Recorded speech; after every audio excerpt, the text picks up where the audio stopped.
We'd like to introduce our first forum for today. It's a Rightful Place, our empowerment forum. On our panel today, we have a number of people from around Australia, living both here and some from overseas that have come in to participate this morning.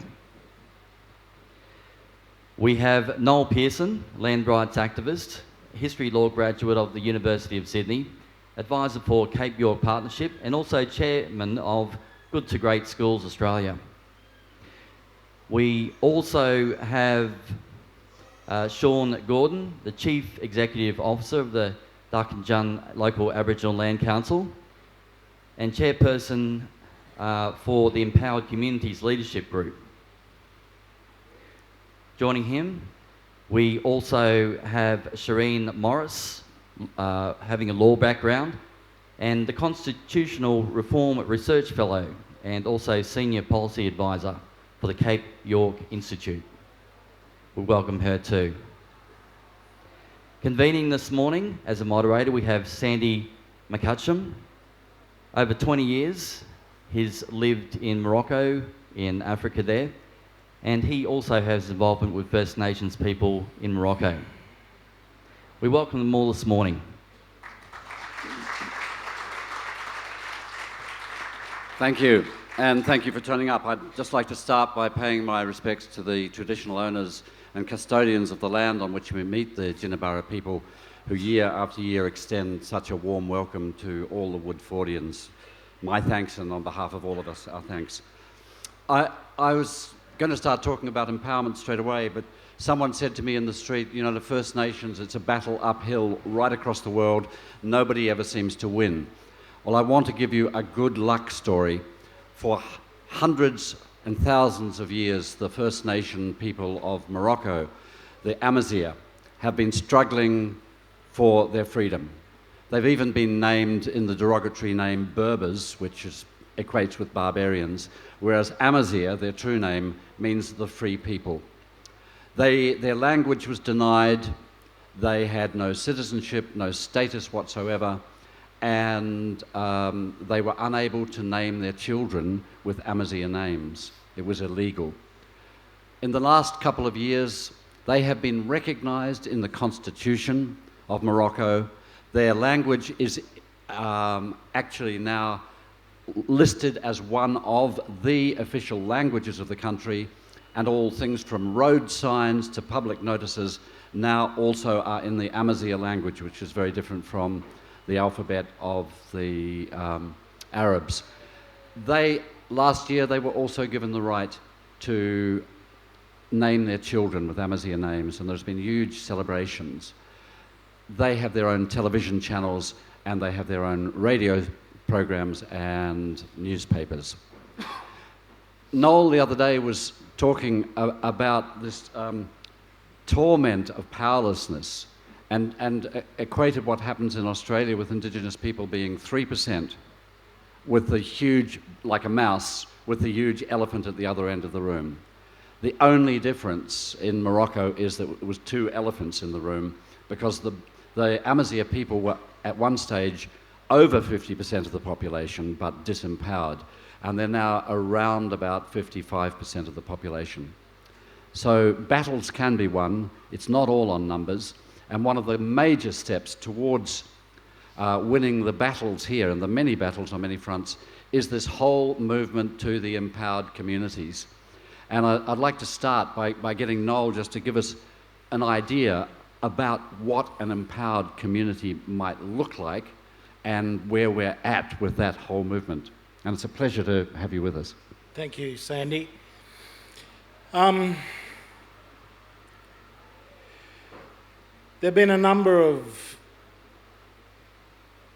in fact, endless numbers of reports about that familiar predicament of Indigenous Australia that comes out every so often, that have identified disempowerment as a fundamental challenge. The conclusion of the Royal Commission into Aboriginal Deaths in Custody, the Royal Commission's report in 90. The Commissioner said at the end of the day, there's this fundamental issue of empowerment which has to be solved. How do Indigenous peoples take a place of power in the nation? How do they become empowered in their communities and in their lives and within Australia? And we saw this business about identifying the problem of disempowerment time and time again. Along with my colleague Sean Gordon and leaders from different parts of the country, we asked ourselves over the last 2.5 years this question about, well, what needs to happen in order for our communities to become empowered and to take control over our destiny? And Sean and myself will talk about that during this session. But in answer to your question, Sandy, an empowered community would be one where our peoples are exercising their right to self-determination.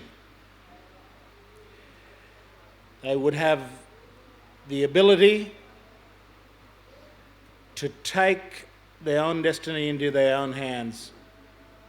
And that means the wider society and the government and the state has got to afford and has got to let go of some of the power that they have. In order for us to take control of our destiny, there's got to be a space for us to exercise that. It's got to be both a concession of power by the wider society, but it's also a process of us taking power, taking charge of our communities and our destiny and our future. So an empowered community in the future would be one where the kind of this sense of alienation and defeat that permeates too much of life in our communities, this sense that we are facing such an insuperable wall when we deal with government, we've got to find a solution to that. We've got to find a way of dealing with government and the wider society in a way that dignifies our right to self-determination. Yeah. Shireen, can I just turn to you, because it seems to me, and Noel mentioned it in his speech the other day, that Indigenous recognition is absolutely essential to making any progress. There are those who would say that constitutional recognition is only symbolic. You're a person with a constitutional brain. Just give us an idea of how constitutional recognition would work and why it's so important. So I guess the first important thing to understand is, what does the constitution of a country do? And what does the constitution of Australia do? So constitutions in general are documents that set out rules for government. But fundamentally, constitutions govern the distribution of power, and they govern limits on that power. So they set in place rules to limit and restrain and qualify the exercise of government's power. And so in doing so, constitutions are the things that actually protect our human rights as citizens. They protect our citizens' rights. So when Noel talks about the torment of powerlessness and the problem of Indigenous disempowerment, really the only way to address that, of course individuals can take personal responsibility, and Noel has always been a chief advocate of that, but the other side to that coin is the need for serious structural reform. So that's where the Constitution comes into play, the Constitution being the document that governs the distribution of power. So what Australia's Constitution does is it governs the important national power relationships. So, for example, the relationship between the Commonwealth and the states. How is the power distributed between the Commonwealth and the states? Who is the more powerful? How is the Commonwealth's power restrained so that the states retain their rights and autonomy and independence in the constitutional union? Or the relationship between Parliament and the courts. But one relationship that is not justly addressed in the Constitution, which gives rise to this problem that Noel is talking about, is the relationship between the original owners of this land and the Australian government that now rules the land. So, where most other Western liberal democracies have a Bill of Rights protecting individual or minority or Indigenous rights, or other nations have representative mechanisms in their constitutional arrangements. So, for example, New Zealand has reserved Maori seats and a body called the Maori Council, and of course, New Zealand, Canada, America all have treaties. Where other countries have those constitutional arrangements, equalising that very important power relationship between Indigenous peoples and the colonising state. Australia has nothing, actually. Or when you look at our constitution, we've actually got the opposite of that.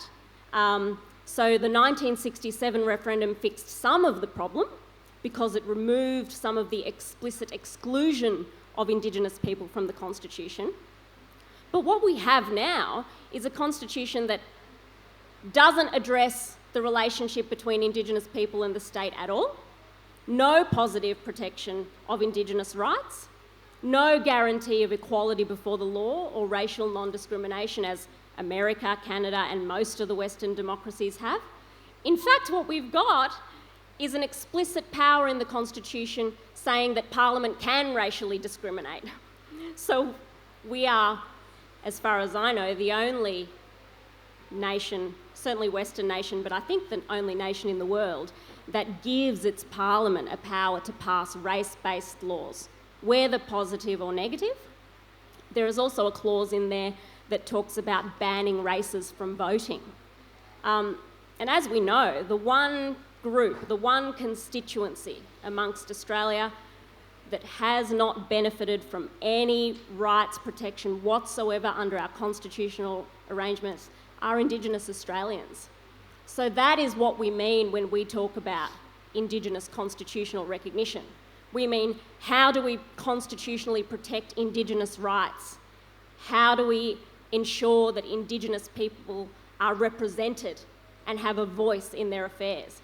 And how do we ensure that the relationship between Indigenous people and the state is fairer than it has been in the past? So that's a complex question that has almost nothing to do with symbolism. Can I just come to Sean for a moment? Because you've been doing a lot of the background work over the last 18 months, and you've brought together 8 communities who are all sharing the same vision. This must have been an enormous task to get people from Cape York down to Redfern to come together on a shared agenda. Absolutely, Sandy. Firstly, I'd just like to acknowledge the Jinnabara people, the elders in the room. I'd like to acknowledge my elder in the room, my auntie. Good to have her here today.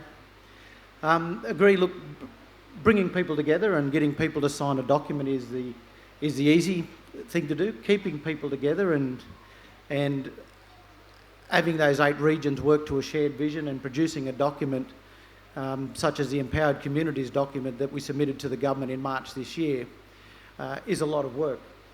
And you know, the difficulty and the challenges of that is that you have communities that are absolutely desperate in the issues that they're dealing with on a daily basis, the drug and alcohol issues, the youth suicide issues, the high unemployment and a whole range of things. And when you have a people with that type of desperation, it's quite easily then for governments to pick those individual regions off and to offer them trinkets and beads to be able to pull away from working in a collaboration and staying together united. But I'm quite proud of this group and quite proud in being able to lead this group for this period, for these last 2.5 years, in that we've stayed committed, we've stayed together, we've been true to the Empowered Communities agenda and true to the agenda that the current system is broken. Yeah. We can't continue to spend $30 billion a year and know that come early February, the Prime Minister's going to get up and make an announcement that says that they've not achieved the Close the Gap targets. So it makes no sense that we continue down a path that isn't going to change the circumstance of our people. So empowered communities is really about changing the current situation. It's about accepting that governments have a role to play, but governments need to let go of control, and they would need to relinquish control and give it back to communities. But at the same time, communities need to step up, and leadership within those communities need to step up and take responsibility for the things that they need to do. So for us, I absolutely agree that constitutional recognition is critical. What needs to happen from that then are the structural and the systemic changes that need to flow from that around a whole range of things. But specifics within empowered communities, we're talking about Aboriginal people having control in regards to policies, programs and funding. It's recognising that each of our communities are different. Yes, we deal with similar issues, but my community of the Central Coast is 12,000 Aboriginal people living in a very urban area. You can drive through the Central Coast and you could potentially not see an Aboriginal person because we're spread in amongst 340,000 Aboriginal people. But we still deal with the issues of drug and alcohol abuse, of high unemployment, of youth suicide, of all of these things that our remote brothers and sisters deal with. But it's recognising that a different model is needed for the Central Coast, as is with the Cape York, as is with East Kimberley, West Kimberley, Central Australia, inner Sydney and all over the country. The problem that we have at the moment is governments develop policies and legislation in Canberra that affect all of our regions, and we're tarred with the same brush of trying to come up with solutions around these one-size-fits-all policies. And empowered communities is really about changing that, and it's about recognising individual needs in individual regions and those communities coming together to drive the reform agenda that needs to happen. Yep. Noel, just back to you for a moment. There have been so many Indigenous reform agendas over the years that have done little or done nothing or made incremental changes. What appears to be different this time is not only the concept, but also looking at the report which I've just read. You have a very strong team of leaders right across the country now. Educated, determined, fighters for justice. How important are those individual leaders in taking the struggle forward? Yeah, it's key, and those 8 communities that we're working with, Sean named them: North East Arnhem Land, East Kimberley, West Kimberley, the Western Desert, Shepparton in Victoria, and Central Coast in New South Wales, and inner city La Perouse and Redfern, and us in Cape York. I just went around and had a conversation with those leaders two and a bit years ago, and the kind of issues that we're trying to tackle are familiar, they are not novel. The issue is self-determination. The issue is about empowerment. The issue is about rebuilding our communities. The issue is about retaining our culture and languages. These are well-known issues that people have been fighting for decades. Indeed, the question of recognition is one that goes back to the earliest days of the Aboriginal rights movement at the beginning of the 20th century. What we're trying to do with empowered communities is get an agenda to government so that we tackle the structural dimension of our exclusion. And when I say structural, I mean ultimately at the top of that structure is the top of that pyramid is the Constitution. I think that disempowerment flows from there, and we've got to fix the Constitution if Indigenous peoples are going to be empowered. So leadership has been a key part of it. One of the key principles of our 8 communities is opt-in. It's up to each community to opt into this alliance. So those who are not involved at the moment can at some stage opt in. So our report proposes that other regions around the country, they have their own leadership, they have their own communities, they have their own development agendas, but we share a lot in common. This is not about urban and remote, north and south, east and west. This is about a common set of issues that is as relevant in La Perouse as it is in Aurukun and or Yerkala. And the key here is that we have a common leadership across these regions that is aimed to try and get a new relationship with the Australian government and provincial governments as well, where we're able to, these communities, Sean's community, my own communities, are facing this wall of that they want to do things but they can't, and the bureaucracy and this hydra-headed government that we have to deal with is a real source of apathy and despair, and we're trying to overcome that with our Empowered Communities agenda. Yeah, let me go to Sean just very quickly on this. We were talking earlier backstage about planning permissions and projects and how much of the disadvantage that you feel in getting projects up and running would be solved by this agenda, or how much is just so institutionalised that it's going to be a problem for anyone?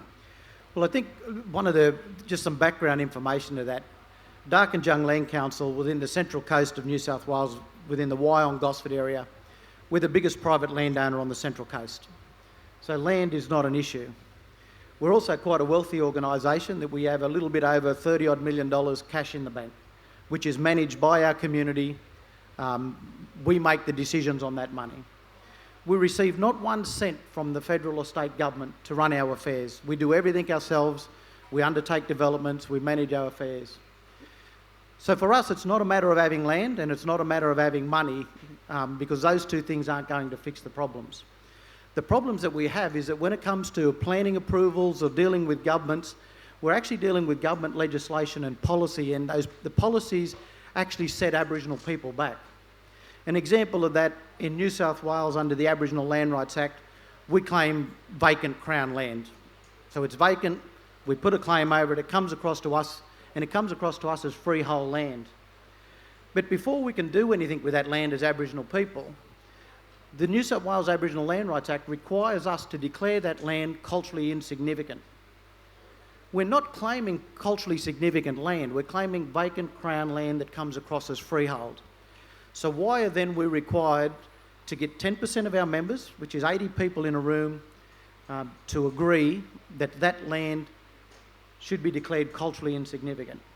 And it's those type of policy that flow on from, that Noel says, from constitutional change has to flow right down to planning laws. I've got a document that just come to me just before Christmas. For the first time in New South Wales, and the Aboriginal Land Rights Act has been around for a bit over 30 years in New South Wales, for the first time a planning document recognises Aboriginal land ownership and recognises that Aboriginal people have a role to play, whether it's economic development, cultural development or environmental development. We have a role to play. But for the first time in 30 years, it's been recognised, and it's not all land councils. Dark and Jung is the only land council that will be recognised in this document across the state. So it's those type of changes that really need to happen. And we look at Western Australia, you look at in Queensland, Aboriginal people don't control cultural heritage. Those laws are controlled by state governments. So protect Aboriginal cultural heritage sites. We're having to then fight tooth and nail to the government to ensure that significant sites to us are protected from developers and from mining companies and a whole range of things. We've just won a case in the Land and Environment Court against the Kalga Sand Quarry at Rockland. It cost us $300,000 of our own money to protect a significant women's site. That's $300,000 we could have spent building 2 new homes for our community.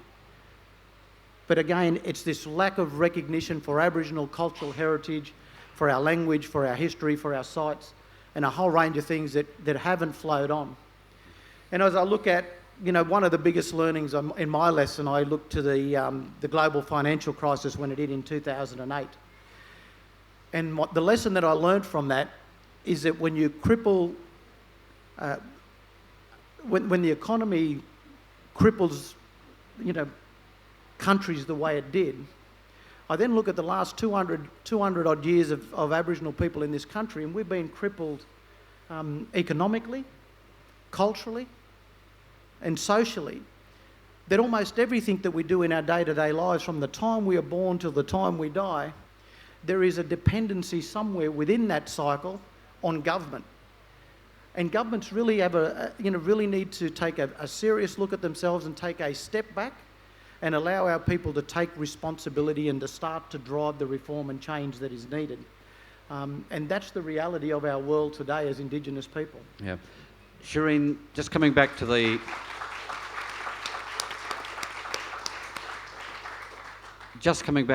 the constitutional issue, we've heard there's a myriad of things from language through to planning permissions, all of this sort of stuff.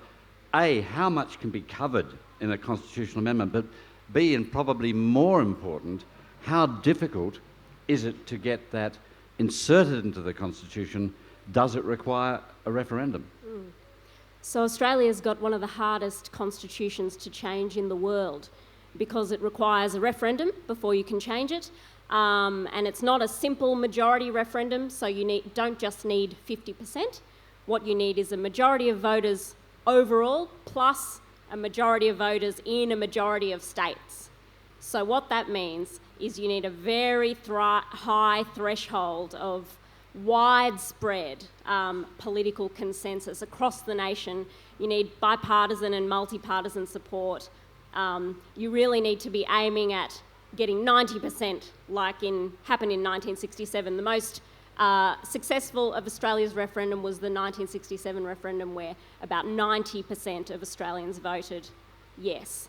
So Australia's constitution has only been changed 8 times, but questions to change the constitution have been put to the Australian people 44 times. So it's only succeeded 8 out of 44 times. So what that means is, and Noel talked about a pyramid, we need to think very strategically and carefully with the politics in mind about what reforms require the status of a constitutional guarantee and what reforms can happen at the lower levels of the pyramid in legislation, through institutions, through policies, and through agreement making. And the reason I say the status of a constitutional guarantee is that the flip side of having a constitution that is so difficult to change means that that constitution is entrenched. So with its difficulty to change, it is a really stable constitution. And so when you look at the history of Indigenous advocacy that Noel mentioned, the Bark petitions, other Yolngu petitions, William Cooper writing to King George in the 1930s, petitioning for Indigenous rights and Indigenous representation in the Constitution. Why were they seeking recognition of Indigenous rights in the Constitution?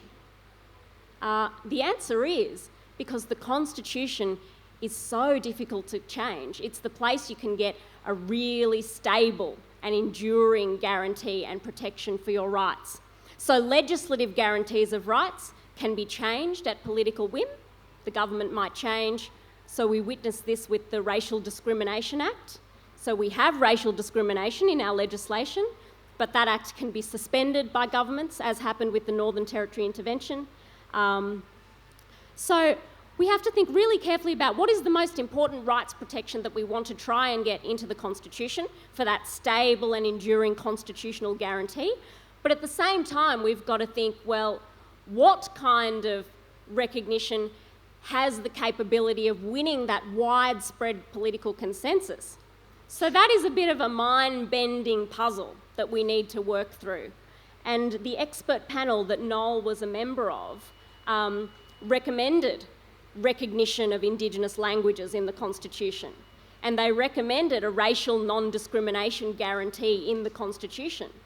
But what people soon realised after those recommendations were published is that there wasn't the bipartisan support for those kind of recognitions. So in a way, the expert panel was trying to do too much in the Constitution. So how do we then rethink what happens in the Constitution, what happens outside the Constitution, and what happens in policy and agreements? Yeah. Let's go to language for a moment. In New Zealand, they have the language nests so that Maori is percolating up so that even Pākehā are using Maori words and with more and more frequency, and it's a respected language. Here, other than the problems of getting it into the Constitution, is it possible, and do you see the day when there will be a much broader understanding and recognition of traditional languages? Well, the Australian situation is, of course, very rich. We have a large number of languages native to this country, and many of them are on the brink of disappearance. I don't think there are many language groups in Australia that are confident about the survival of their languages over the next 100, 200 years unless we have national action to recognise their status and to ensure that future generations have the privilege of learning those languages and speaking those languages in the future. This can't just be an Indigenous project. I can't see our languages in Australia surviving if it is just an Indigenous concern.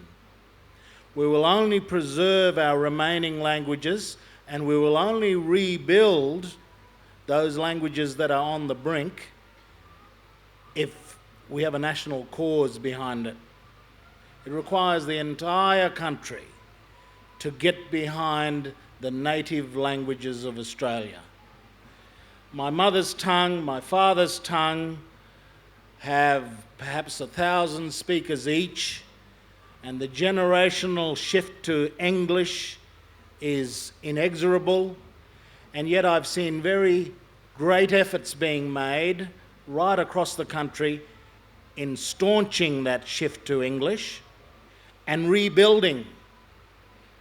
In my own home community, because we have a comprehensive language program in our school now, you're seeing young children developing their command of Gugimir, my father's tongue, that is better than their parents.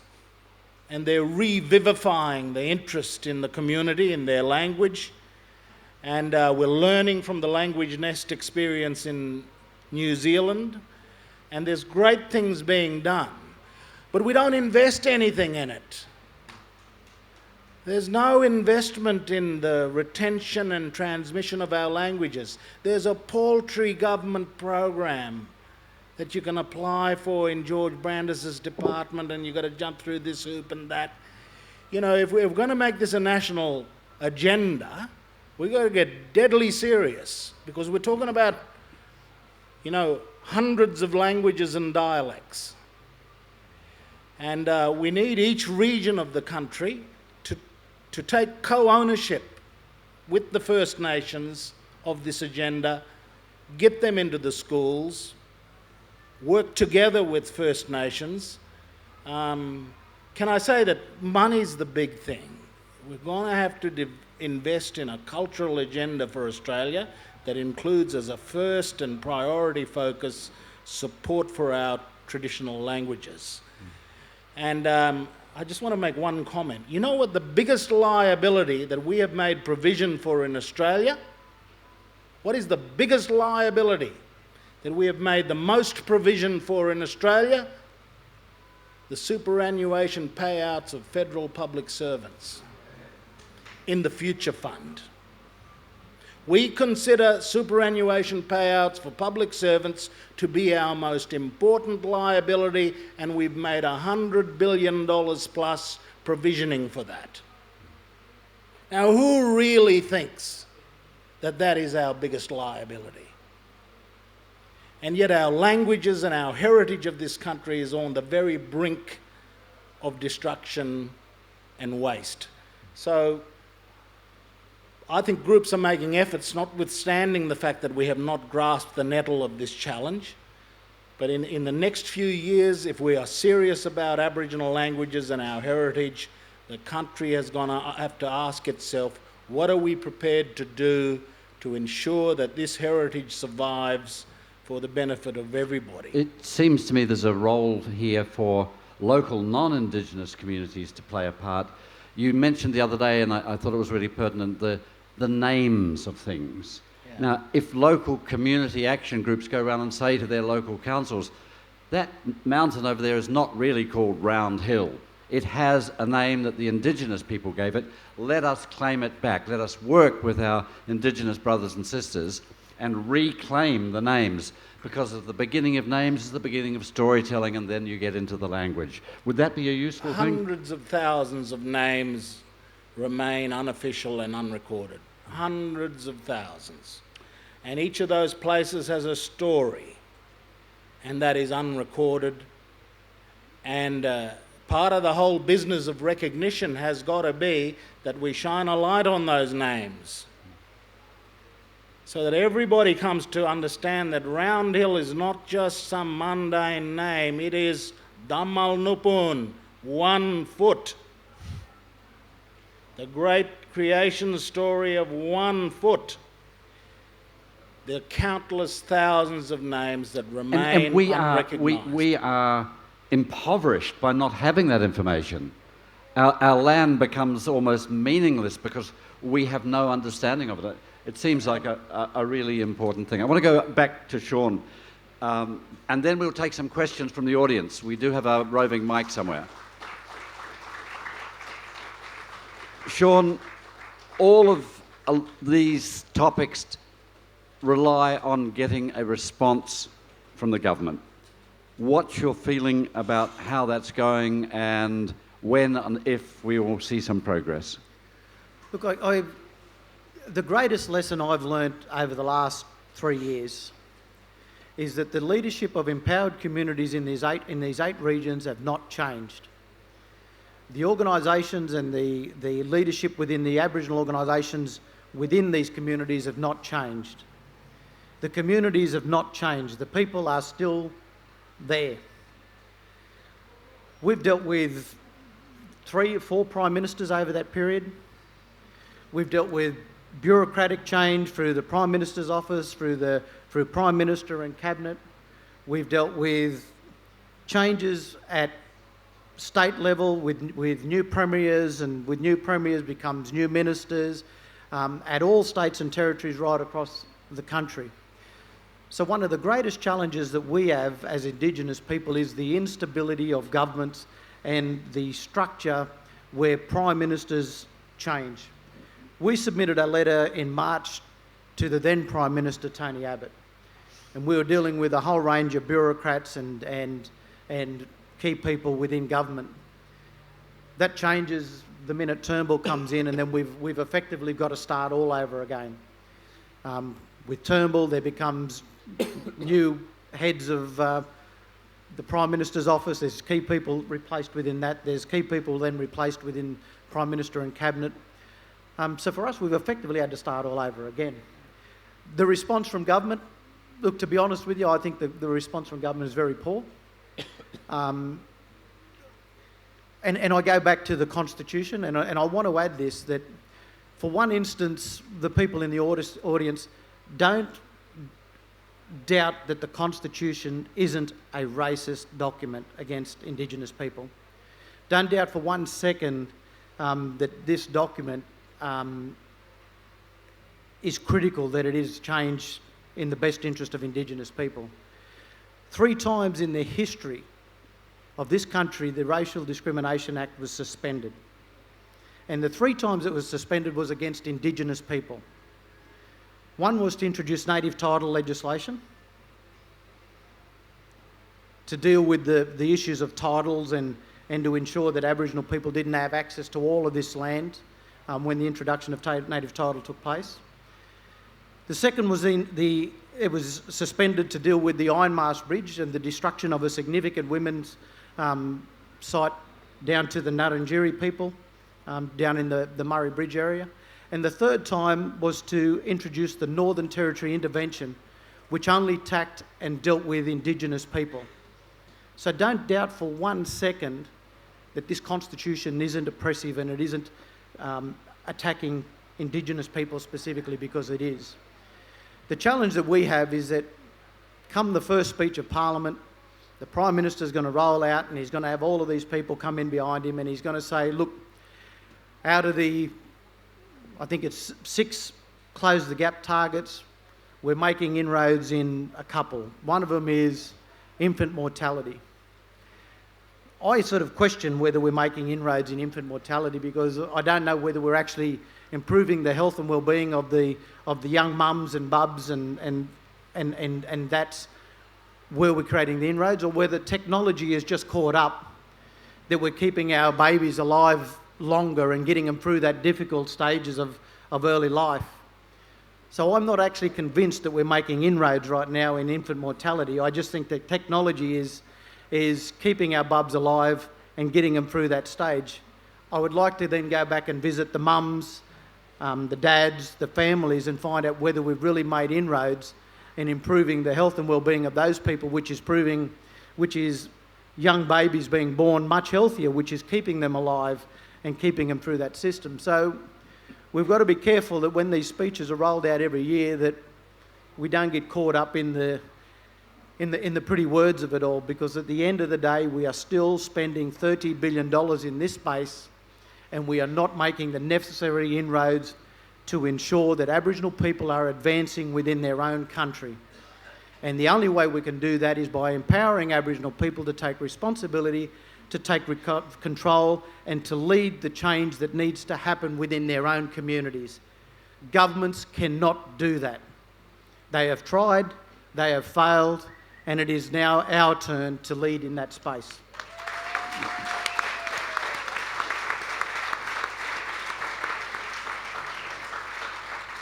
Okay, a chance for you to ask some questions. Thank you so much. I guess with the position that you placed here, we have one fundamental issue. There was no treaty.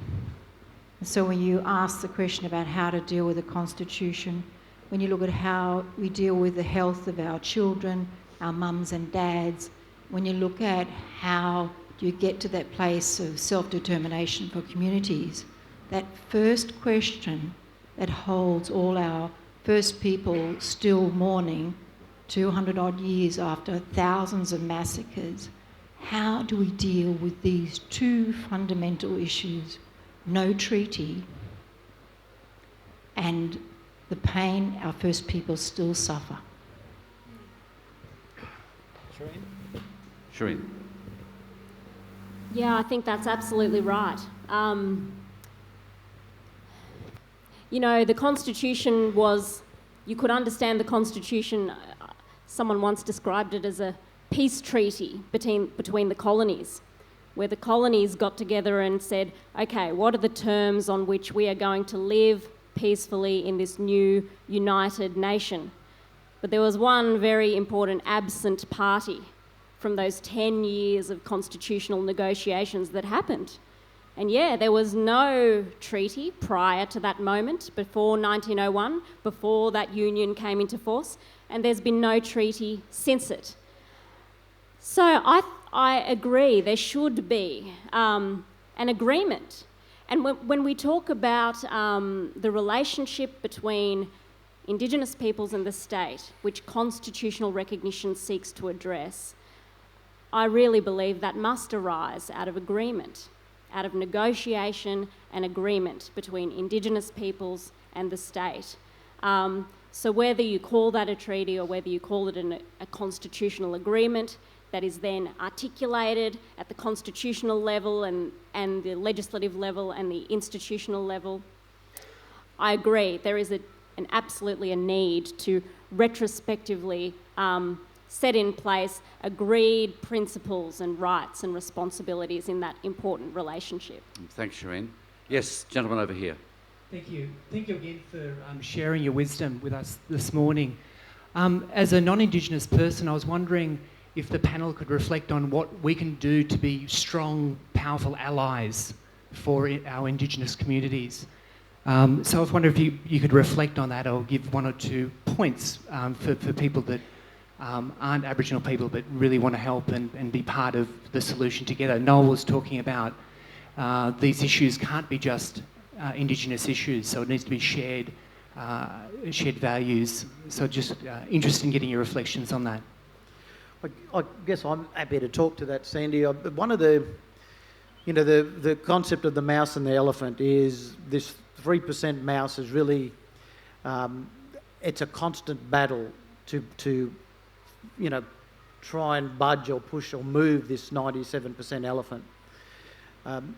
I feel in this room that I'm probably speaking to the converted, but it's you people going away from this forum and talking to other people in other forums, and having that conversation so that people, and if you've got 16, 17-year-old kids, they're going to be eligible to vote in a couple of years' time around the Constitution. For me, the Constitution is a stepping stone to a treaty. The first real test for this country is going to be constitutional recognition. If we fail to achieve constitutional recognition, then I'm really struggling to understand in my head how we achieve a treaty as Indigenous people. Because this is going to be, for me, a very simple test of getting the majority of Australia to come out and vote in the majority of the states to ensure that the First Peoples of this country are recognised. It doesn't mean that a treaty ends. It just means that this is the first step that then takes us to what a treaty looks like. And a treaty in the future, in my head again, looks like it's an 11th state. The Torres Strait community are recognised as peoples in their own right. And then Indigenous Australians are then recognised. What the makeup of that is and how we develop that is really then going to be up to Indigenous people to work through that and come up with the strategies around that. But for me, constitutional recognition is the first step towards that. Okay. We've got a question down the back and then the woman in the middle here. Thank you. I just wanted to ask about talking about languages. I don't believe it's that important because there's about 180 to 200 different Aboriginal languages, and if we spend billions on teaching them all the language, we'll never be able to understand one another, let alone be able to talk to other people. And and all the different tribes and things like that, and you're talking about a land things. I remember when I was born in the old Yumba in Cunnamulla, that land was deeds of granting trust land, and it didn't belong to, no government can claim that land back, and neither can any Aboriginal tribe claim it belongs to any Aboriginal who wants to live there. So there are lots of different ways, but language is a waste of money. Uncle Herb, thank you very much indeed. Noel, maybe you'd like to respond. Well, obviously there's many other people who think languages are important in their own right, for their own people. I just think Australians are pessimistic about our capacity to speak multiple languages. There are people in Cape York who speak 10 languages, including English. My parents and grandparents could write in 3 languages, English, Guguyimdir, and Guguyalanji. Australians generally are not very good at being multilingual, but in Europe and Asia and other parts of Africa and South America and so on, it is commonplace. I want for my children in Cape York to be multilingual and multiliterate, write in their own language as well, write songs, write literature in their own languages, not just because it's economically important, but because there's a value to it that goes way beyond any kind of economic transaction or anything like that. It is so I think there's a subterranean of hesitation about this language question, and we've got to get over it. White Australians in particular have got to understand that, for my people, it is the one existential angst we have. It is the one fear of the future, that we will be no more if we don't have our language. So I urge a different view, obviously. But again, Sandy, just to add to that, again, that's one of the most important aspects of empowered communities. It is about communities and regions coming up with what their priorities are. And if it's not language, then it may be something else. But at the same time, and this forum is about a rightful place, one of the critical aspects for me is Aboriginal people have been denied the right to develop. And when I talk about development, I'm talking about the right to develop culturally, socially, and economically. We've been denied that right. We've not been resourced to be able to truly go out and reinvigorate and re-engage with our culture, because so much of it depends on getting resource from a government. Socially, so much of it depends on getting resourced from someone else. And economically. So we have a right to develop in those three areas. Now, what we choose to do in those three areas is really up to those regions and those communities. And that's the beauty of what we're proposing with what we've proposed within the empowered communities model. It's not me from the Central Coast telling the Cape York people what they should do, or me telling the MPY lands what they should be doing.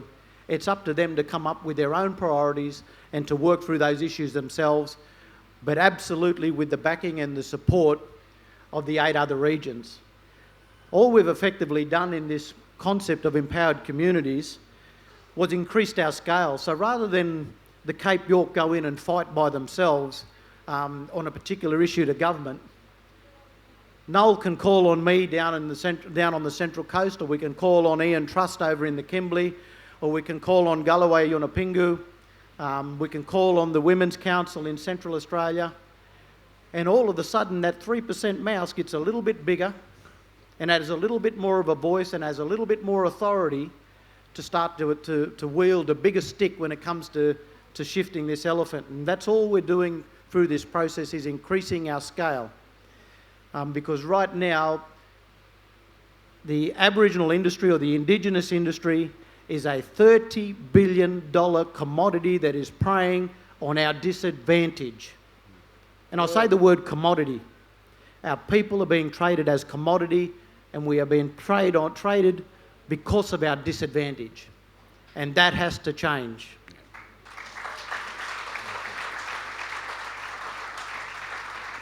We've got time for one more question just down the... Thank you.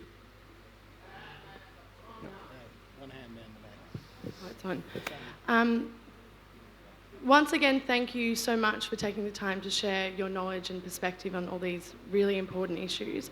I wanted to mention the Ngarrindjeri people at the base of the Murray-Darling, or at the bottom of the Murray-Darling Basin. I'm aware that they've developed a really effective model for Aboriginal regional authorities, which has been embraced by the South Australian government, and this is they've started to draft policy to reflect this. Do you see this same model being applied to different states in Australia? And what do you regard as the biggest resisting factors to opening up that space and allowing Indigenous communities to self-govern? Yeah, we're getting familiar with that model, and there's been interaction with Sean and the other leaders and the Ngarrindjeri leaders in relation to their regional government model that they've developed with the South Australian government. In a sense, they're building the thing from the ground up, and we've proposed a a policy that would complement us, an effort like that. And we're really interested in the progress they've made in their own community. And the great thing about our 8 regions is that we are learning innovations. Some people are doing great economic development things, people are doing great things with schools, some people are doing great things with health, infrastructure, and so on. And across our 8 regions, and other regions like the mob in South Australia, it's eye-opening for us to see that people who have grappled with these questions at the grassroots for a long time really have got a lot to teach us. And so we've definitely had an interaction with the mob in South Australia about the model they've put together. I see groups all across the country that are obviously working hard in their communities, but what we need is a structural breakthrough. Can I just say, the kind of metaphor, and it's not a solution, but the metaphor, the challenge we have is it's like a seesaw. It's a plank. How do we make it level when you've got an elephant sitting at one end and a mouse at the other? How do you have it level? The question is, where is the fulcrum? How do we design the fulcrum between the elephant and the mouse so that there is equality of dealing?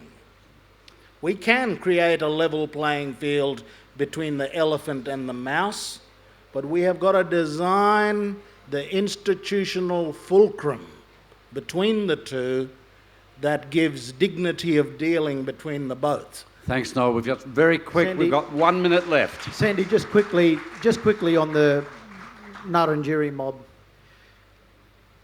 They didn't